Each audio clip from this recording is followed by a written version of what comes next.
ବିଶିମୁଣ୍ଡା ଗ୍ରାମ ପଞ୍ଚାୟତ ଅନ୍ତର୍ଗତ ଡୁଙ୍ଗୁରିପାଲିଠାରେ ବାହୁଡ଼ା ଯାତ୍ରା ଅନୁଷ୍ଠିତ ହୋଇଯାଇଛି।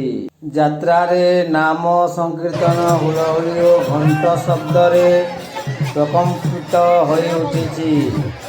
ଚତୁର୍ଦ୍ଧାମୂର୍ତ୍ତି ଡୁଙ୍ଗୁରିପାଲି ସ୍ଥିତ ମାଉସୀ ମା ମନ୍ଦିରରୁ ବାହାରି ଆସନ୍ତାକାଲି ମଲ୍ଲିକମୁଣ୍ଡା ସ୍ଥିତ ନିଜ ମନ୍ଦିରରେ ପ୍ରବେଶ କରିବେ।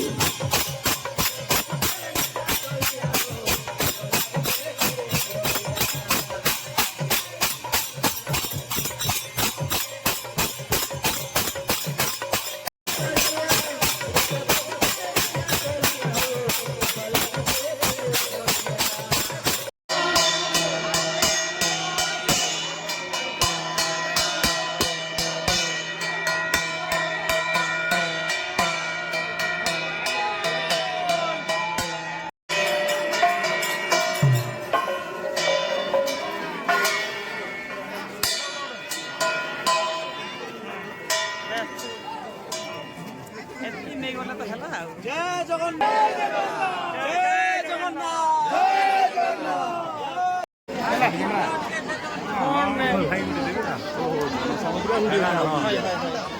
चलो चलो चलो